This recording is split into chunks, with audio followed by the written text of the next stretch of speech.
prioritized unlawfully.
天天在一起，天天用心听，听见台北的声音。FM 93.1，幸福永远属于你。公民总主笔，方恩格时间。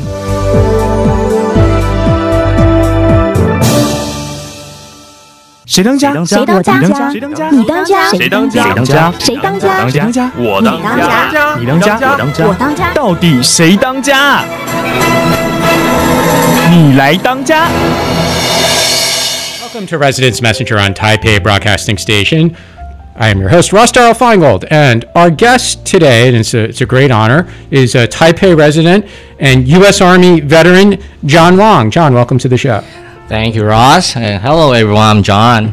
And it's great to have you on the show today. And not only thank you for your service, of course, but also because coincidentally, perhaps, Taiwan is celebrating what they call Junrenjie today, which maybe not a lot of people realize there actually still is a holiday called Junrenjie to honor soldiers in Taiwan. But before we talk about your experience in the U.S. Army and also your experience in the interior design industry, which you work on here in Taipei, tell us a bit about your own background. Where'd you grow up?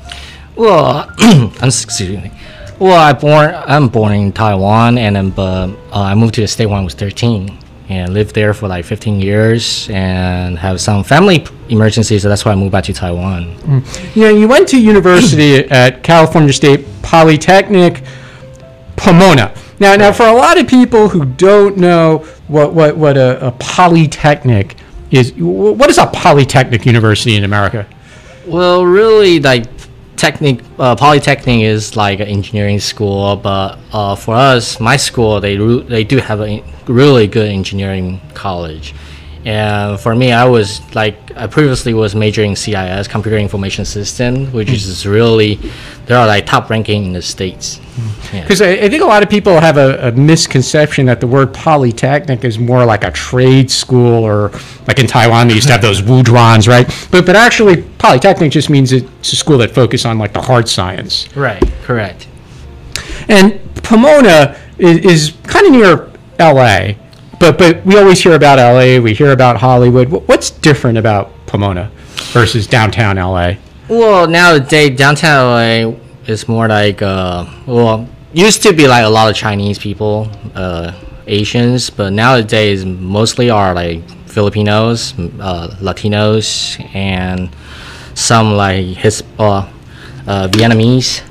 And in Pomona, like used to be like a lot of white people, but now people like most Asian are shifting from downtown LA towards east.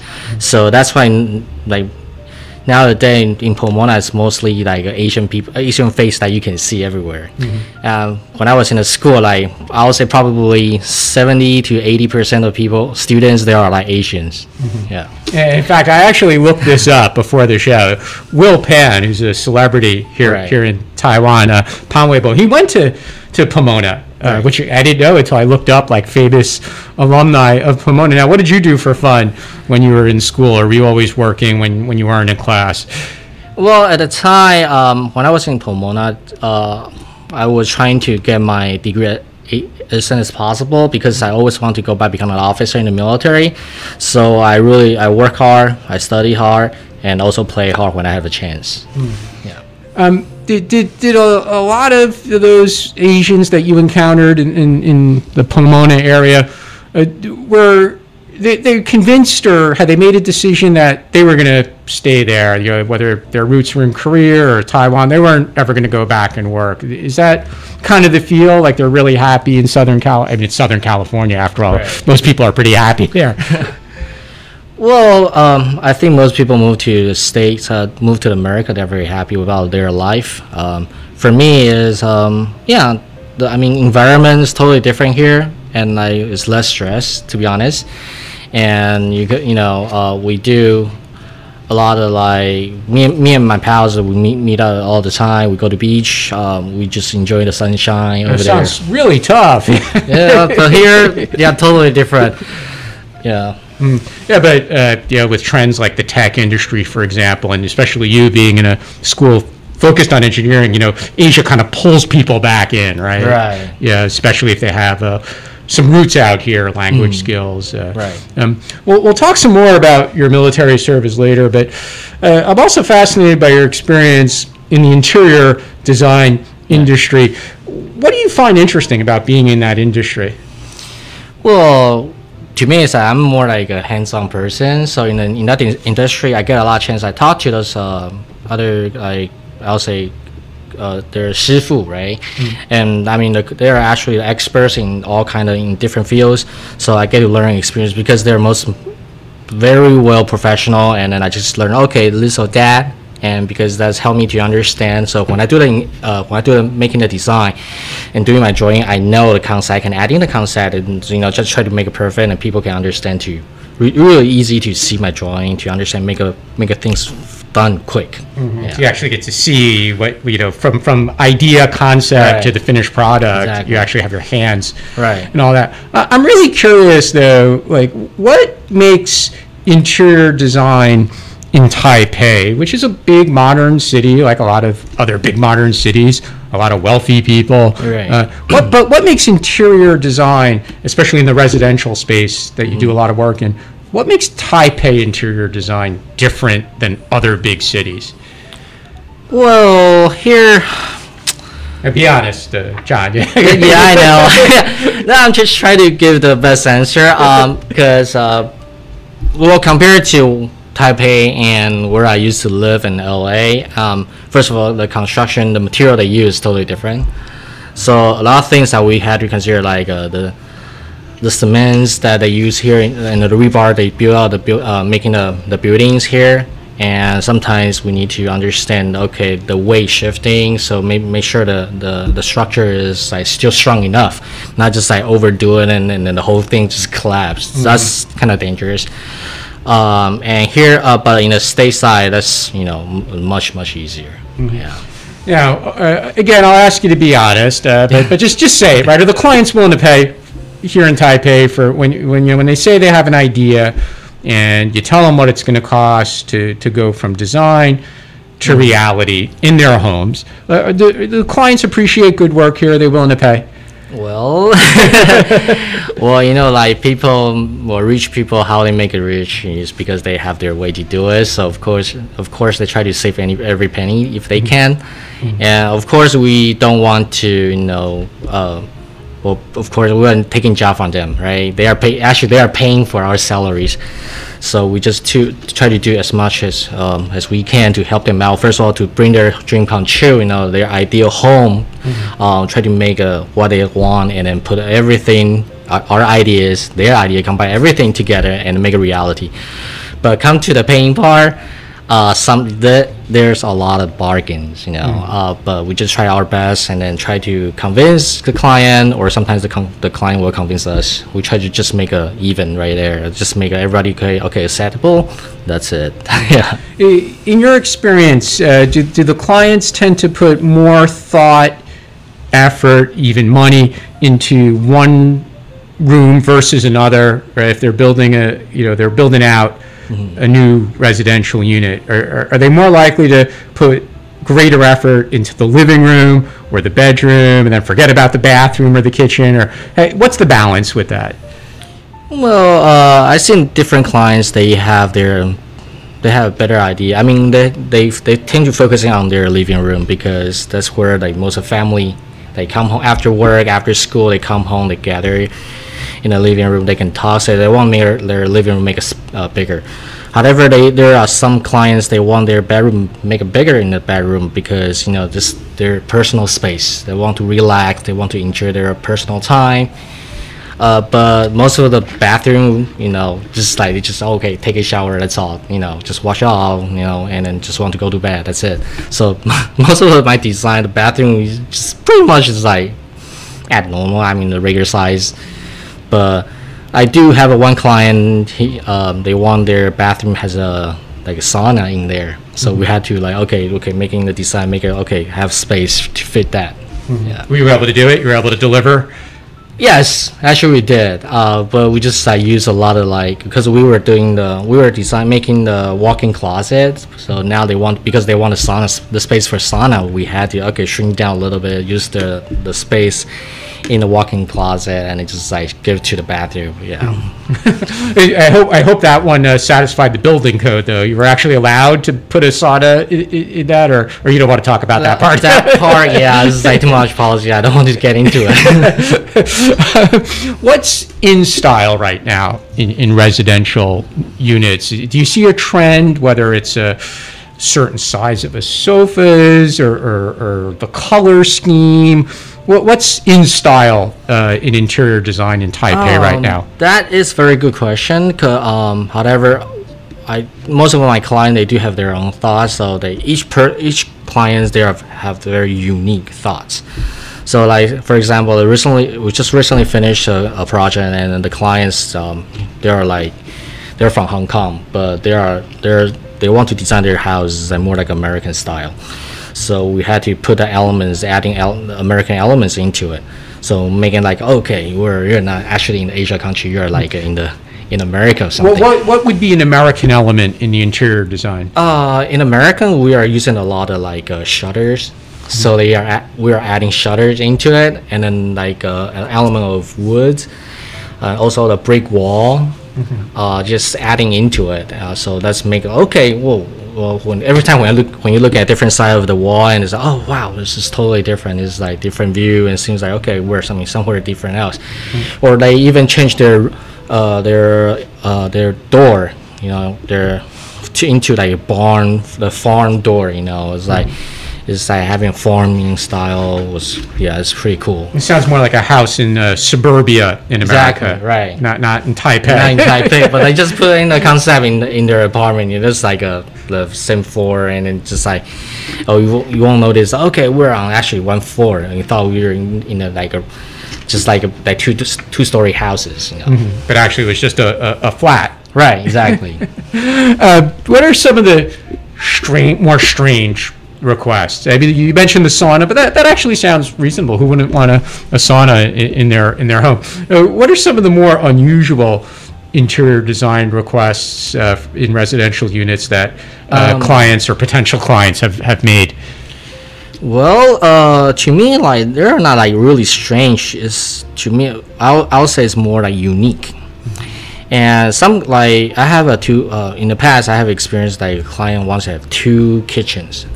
And one is just for showing to the people, the guests, oh wow, we have really nice, decent looking kitchen. But then when they cook, they actually go outside to their patio and just cook outside, because Chinese people like to cook and then big fry, right? There's a lot of smoke, so they don't want their room inside their house is all the smoke and it smells.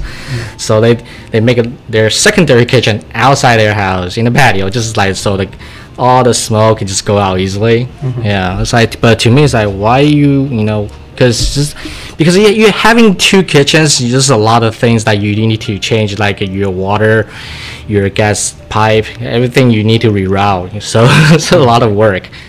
So that's okay, yeah, but client asks for it, we still do it, and we just try to satisfy our clients. So you mean the one inside was just for show? It wasn't sometimes people want to have a Western kitchen and the Asian kitchen separate. Well, that too, yeah. But mostly for the kitchen inside the room is like just showing people, or like they have gases. You just want to like boil water, or just like do simple snacks. They will use the kitchen inside the room. But yeah, on top of that, their ideas we just try to follow and just make the home come true. What about feng shui related requests? Is that still something that comes up when you're designing homes? Oh yes, there are a lot of like feng shui issues that we try to help out the clients. For example, like the bed won't not facing the window or the door directly because they feel like the person who lying down the bed is just like shifting out of the window, directly. Or like this being on top of the head, it's like a pressure coming down from the top. Yeah, there's a lot of things that the ning pitch that we need to understand, and we should try to avoid that. Or we try to make our design like when we're doing a ceiling, we try to cover that so people won't even realize there's a being or something like bothering them. Yeah. Did you know a lot about this before you got into the interior design? Or you've had to learn it just to make sure the clients don't tell you, what are you, nuts? Don't you know feng shui? Well, before in America we don't have that problem because we don't. I mean, at the time I didn't even know, and then later that's why I got into this business industry in Taiwan. I realized, wow. So I actually go online when I have a chance to just look up to us. What make like feng shui? Like they do have some online information that you can draw down. So that way it's easier to help out the clients. Yeah. Speaking of new experiences, before you even joined the interior design industry, you joined the American military. You joined the U.S. Army. How old were you when you decided to do that? Well, I always wanted to join the military since I was young because the movie Rambo, the First Blood. Mm-hmm. Yeah, so when I was a kid, I was like, oh wow, so cool, joining in the military. But when I turned to 16 in high school age, I wanted to join the Navy, but I wasn't legal age, so I had a guardian to sign the paper to waiver for me to join the military. Of course, like Chinese family, like seeing their kids to combat, to war, they say no immediately. But when I turned 20, I just joined it myself. I just like, okay, I'm making my own decision. I want a better life. I just changed my ideas, so I just signed up for it. Where did you do your basic training? My basic training was in Fort Benning, Georgia, which is the toughest boot camp in the U.S. Army. What was that like going there, especially coming from the West Coast and then going to Georgia? Well, my first experience is, first things I saw was like, okay, I'm only Asian here. There's no one else. It's either white, Caucasian, Caucasian, black, or Hispanic, and I'm the only Asian Chinese in the military, in the basic training. Yeah, and then there are the funny stories that happened when I was there. Yeah, should I talk about it right now? Yeah, please. Sure. Just make sure it's appropriate for okay. Because I mean, when we were doing the transition, and then people know I'm Asian, I know how to write Chinese. So my friend, they would just like give me a black marker and ask me to write down their name on their back. And so one guy, he's black, and he has dark skin. He gave me a black marker and asked me to write the Chinese. I told him like even I wrote out the word. But your skin is too dark. I can't even see my strokes right, or like people can't even really tell if I write down on your back or something. So that's okay, just like write down that. And because my Chinese name, I mean my English name, first name John and last name Wayne, actually is Wayne, not really Wong, right? But when I first introduced myself, then they were making fun of my name because the Shanghai Night movie. It was like, John Wayne, that's a horrible cowboy's name. Why you do that? Oh, John Wayne is not so bad. I mean, he certainly starred in a lot of movies as a cowboy or a soldier. Speaking of movies, though, a lot of people who don't have experience or who did not serve in the military, they do get a lot of stereotypes about the drill sergeant in basic training. In movies like Officer and a Gentleman and other movies as well, Full Metal Jacket. What about your drill sergeant? Could you share some stories about that? My drill sergeant, I guess they were really surprised there was Asian, and I should say a small Asian in the military. So they're always making fun of me, and then when they have a chance, they just like they're pulling me up because I'm so small compared to their sizes. And sometimes it's They just like, oh, okay, so you know how to say Chinese. Why don't you just order the Chinese food for me? I want to listen to how you say in Chinese. Those Yeah, food. nowadays, if you do that, someone might make a complaint, you know. Yeah, but I mean, time to think about. I mean, some people think, okay, that sounds like a racist, but to me, it's like, why? Oh, well, people just are playing around. It's not like no harsh feeling, right? Yeah. Did you learn any? I mean, besides like the technical skills that a drill sergeant may have taught you, I mean, did you learn any kind of bigger lessons, you know, from somebody like that who was more experienced and you had just entered, and they're helping to, you know, train you in that initial period? But from your drill sergeant, did you learn some kind of overall kind of life lesson or some really good wisdom that would help you during your time in the Army? Oh yeah, I think there are like Army values that I think I will always keep to live on that. It's called leadership. I'll just spell it out. It's loyalty, duty, respect, selfless service, honor, integrity, and personal courage. Yeah, I think after the military, I try to just I'm still following this concept, and because to me it's like this is like become the roots inside of me. You know, I was just like, I think I just want to, every time I want to do everything, I just do everything right, attention to detail. I don't want like, okay, so because you know, like if you don't follow, sometimes you don't follow the rule, there's a lot of things that come after. Yes, everything's linked out with each other. So I just try to do what I have learned in the military. Just like, even I'm civilians now, I just try to live a life like that. Did you ever anger the drill sergeant though when you were going through basic? Did you do something, get some kind of punishment for doing something wrong? I didn't do anything wrong, but there's no I. So whenever my battle buddies, they do something wrong, that we all got smoke. So we had to do push up, sit up, and do a lot of physical trainings. Yeah. So there's no matter like who's wrong. You know. Yeah, again, it's also one of those stereotypes, right? That it's sort of that everyone gets punished for the mistake that one person makes. You said you were the only Asian though, and this was kind of your initial experience when you entered the Army. You say a lot of Caucasian and Black and Hispanics, but who did you meet? I'm not asking their names, but what kind of people were you meeting, or what kind of people were you meeting for the first time when you arrived in Georgia for your basic training? Well, when you mean the first people I met? Yeah, I mean, were they from rural America, and this was your first experience with people from rural America, or were they from other big cities? Well, they're everywhere from, I would say, everywhere from the states. They are from cities like New York. We do have friends from New York cities. We do have people from like northern Oregon. Like people from everywhere. Because we have the same, we choose the same MOS, which is our career in the military. So like we are radio operators. So we are the tech people. We just come out together and. Yeah, but we are not like a redneck. I don't see many rednecks at the time because we are not in the infantry unit. So we do share like common interests. Like people like being nice to each other. I think people will choose being a radio operator because most people are like educated. So they are respect to each other. Not many like races at the time. So yeah. Yeah, but you still had to do all the physical training as well. Could you give us trying to quantify that? Like before you joined the Army, you were able to run or do so many sit-ups, and then like after basic, how did you improve? Well, you're bench pressing 200 kilograms or something. Well, before. Because when I was in high school, I played badminton. I was on the badminton team.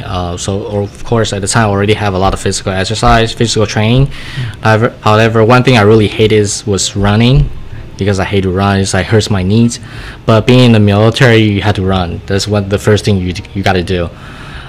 So the best time, I've been training myself. So after the service, my best time was like 6 minutes a mile, which is okay compared to those infantry people.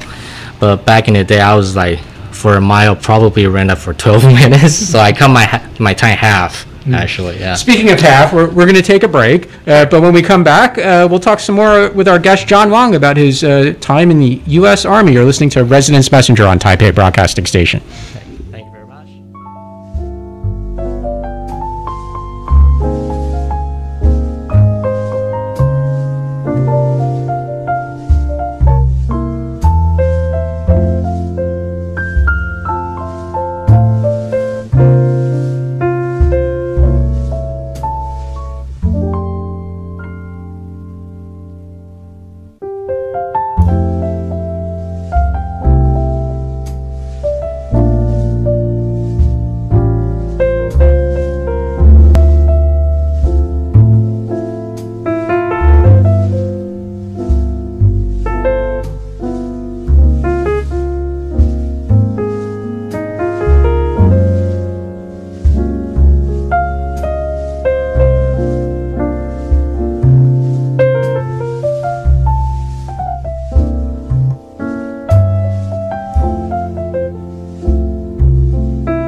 如有长照服务需求、长照特别扣除额问题，请拨打1966长照专线，5分钟内通话免付费。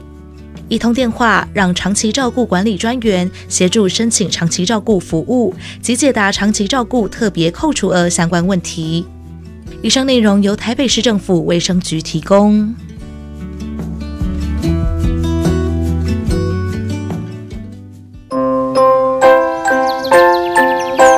爸爸应酬不开车，黄色嘟嘟安全多。应酬喝酒不过量，安全回家最上道。爸爸要平安回家哦。喝酒不开车，开车不喝酒哦。让我们一起尊重生命，拥抱亲情。亲爱的朋友，您还在吸烟吗？快拿着健保卡到戒烟门诊或拨打戒烟专线0800636363。提醒您，最近兴起的电子烟、加热烟，因为没有浓浓的烟臭味，就被认为无害。其实已经证实，新兴烟品都有二手烟及三手烟的危害，甚至还有爆炸的风险。我是义工蔡依林，所有烟品都 get out。我拒烟，我骄傲。家己电台吼，家己主持咧。大家好，我是郭文铁，我伫台北广播电台。It's a wonderful day, Taipei Radio. You'll be happy in the air, Taipei Radio, FM 93.1。谁当家？谁当家？谁当家？你当家？谁当家？谁当家？谁当家？谁当家？我当家。你当家？我当家。我当家。到底谁当家？你来当家。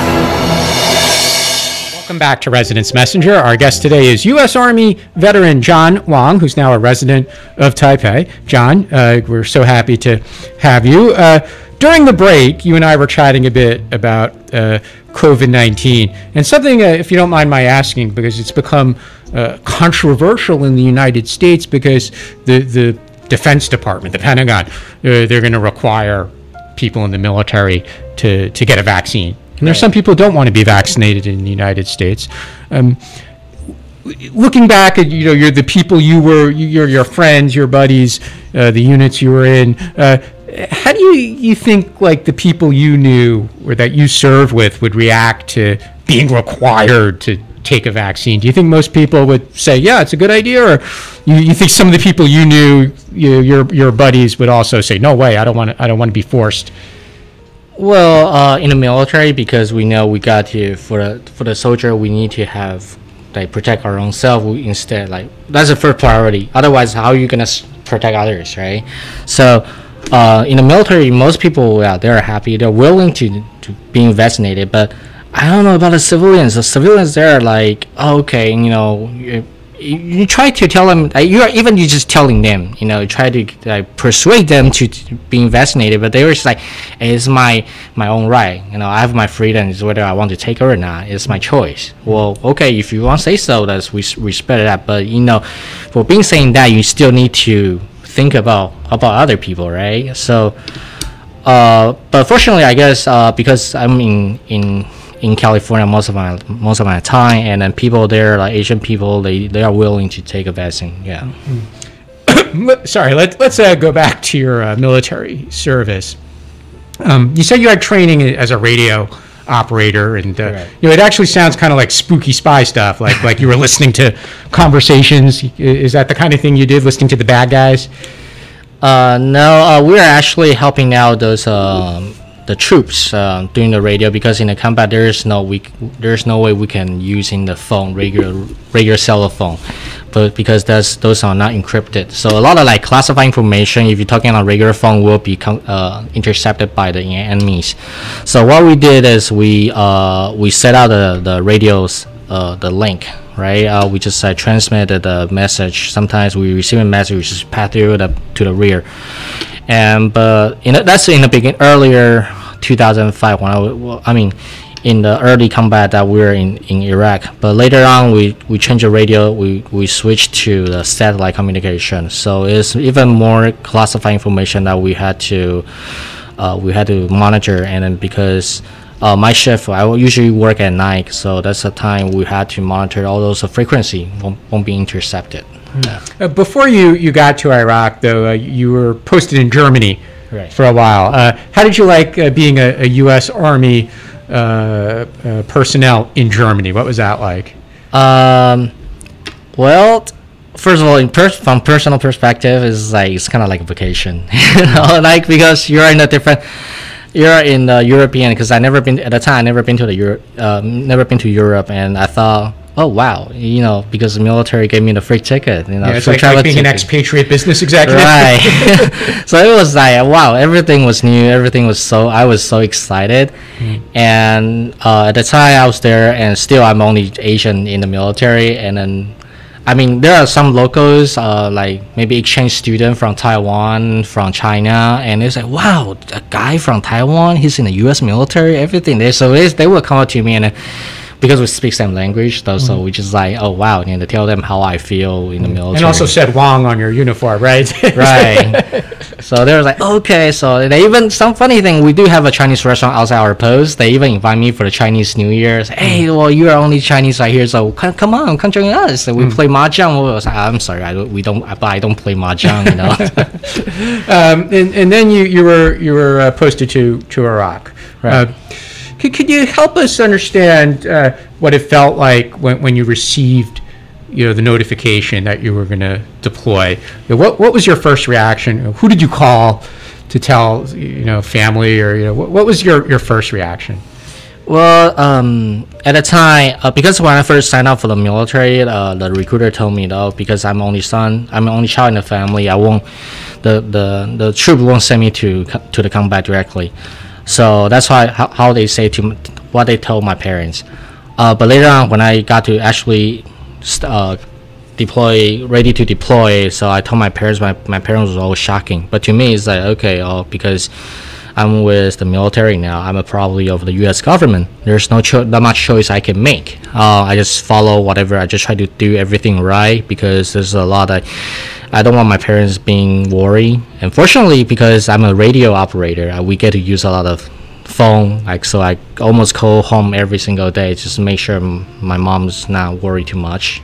Oh, so you knew how to use the phone system. Right, I get to use the phone system. Was that legal, by the way? Oh, it is. Yeah, I'm not sharing any classified information over the phone, so everything's okay. But how much time did you have to prepare? Like when you were in Germany and they say you're going to Iraq, it's like you're going tomorrow, or do you have a few days to take visit some nice restaurants or take a few days break before going into this more challenging experience? By the time when I first got to Germany was in July 2005, and I just noted that the next day I just received from my first command commander that saying that our unit is getting deployed. So before from the time we know until the day we deploy is about 2 months of preparation. Okay. Yeah. So a lot of time to ponder and explain to your parents not to worry. Right. Yeah. When you landed in Iraq, what was your first reaction? Actually, we're not landing in Iraq directly. We are landing in Kuwait first. So when we landed, and the first thing I got into my mind is, man, the weather is hot. It's so sandy. What happened to this heat?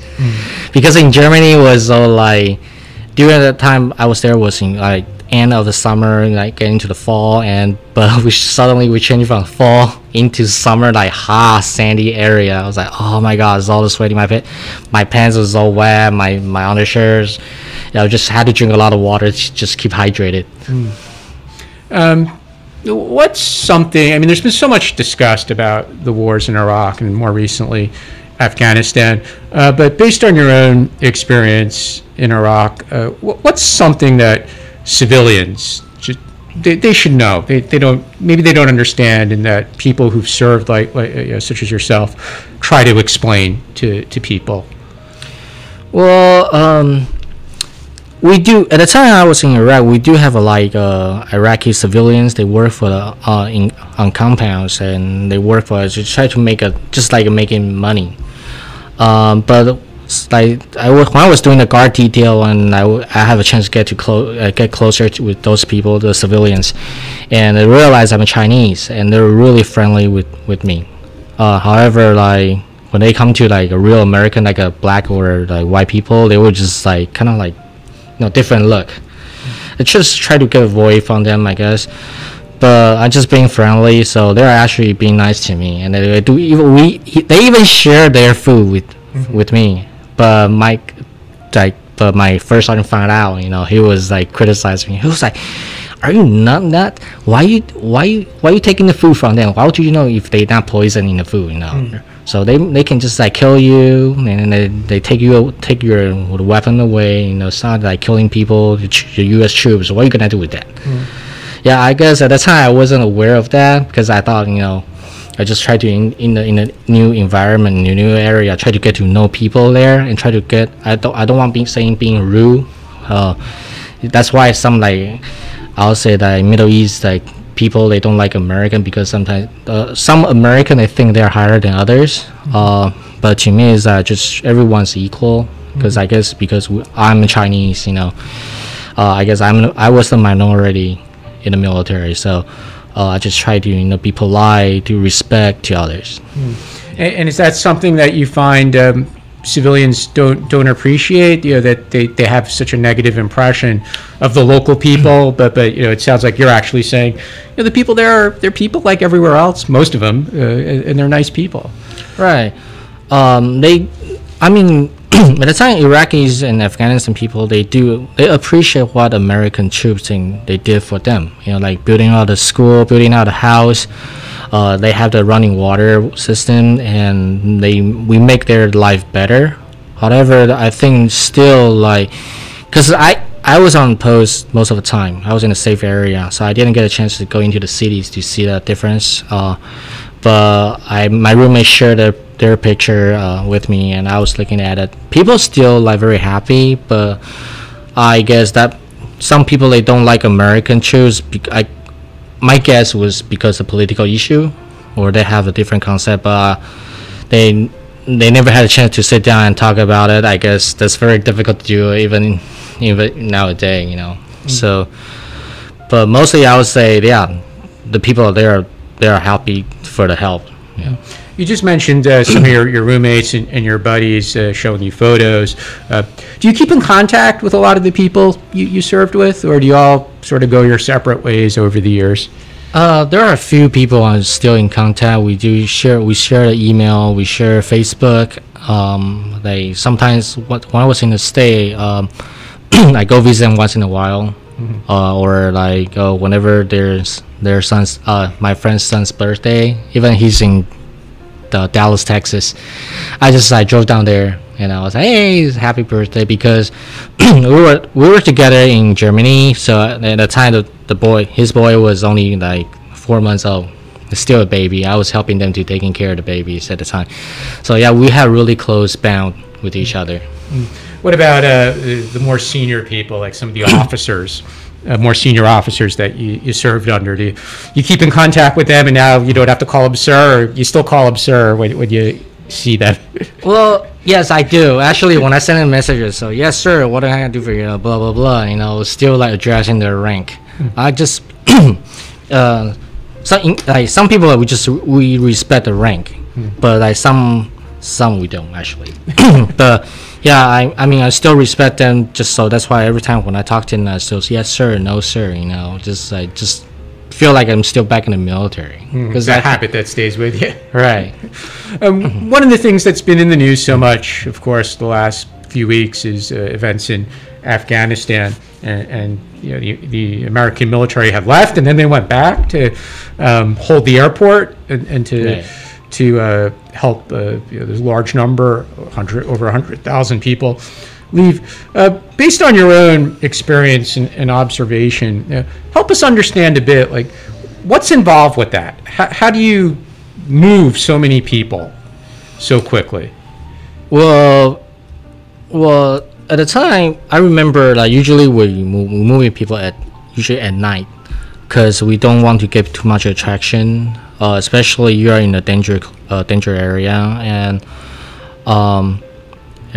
but here nowadays I think everything is different, because your enemy knows somehow, the enemy, the Taliban, or ISIS-K, they know, maybe because we were being there for too long, so they know the routine, so they can monitor what we were doing.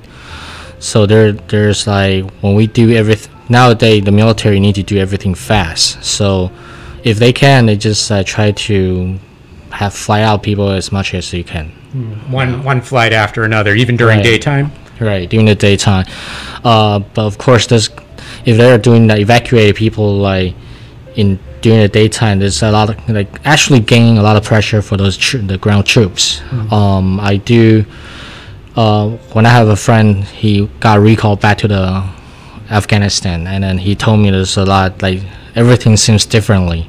Yeah, but fortunately he got out now. He's no longer in the service. Military service, of course, is also very often a topic of conversation here in Taiwan, and it used to be mandatory, and now there's a much more different system, but there's still a 4-month required training. When you talk with Taiwanese about your experience in the U.S. Army, what do you tend to share with them, or what kind of interaction or discussion do you have, from an American, because you served in the American military? What do you share with Taiwanese friends? Well, most people will ask me. Well, my friends will ask me about, okay, what was the experience in the military? What was like? Of course, I share that. Okay, I don't know how. Back in the basic training, we usually have a minute time to shower, a minute to eat, because everything has to be done fast. Because that's how they train you. But later on, once I got into my permanent units, everything was different. You just try to do everything right, and you look out for each other, especially like in the combat. Because here in Taiwan, you're not really in the combat. You're just like train more like to us is like more like a military summer camp. But we are different at the time. We actually train to kill people, but still, we still have to look out for each other. And everything we do is attention to detail, because once you're missing something, that could make a big effect. Yeah. And do you find that people here in Taipei, or employers, you're now in private industry, do they value the military service, the way, like, because in American employers, right, it's leadership skill. There's a lot of emphasis on that, and it's looked at as something good in job candidates. You want to hire people like. Do you see the same thing here in Taiwan? Not really, because I'm in the private industry, but I don't see even like people like they finish their service and being a reservist, but I don't think the employer really cared that much. I'll say even the employees, they don't care that much. They just, okay, I done my time, that's it. I just like back to civilians, and I can do whatever I want. So a lot of everything they learn. I'm pretty sure in Taiwan military they do teach you how to obey, or how to take a challenge to finish your task.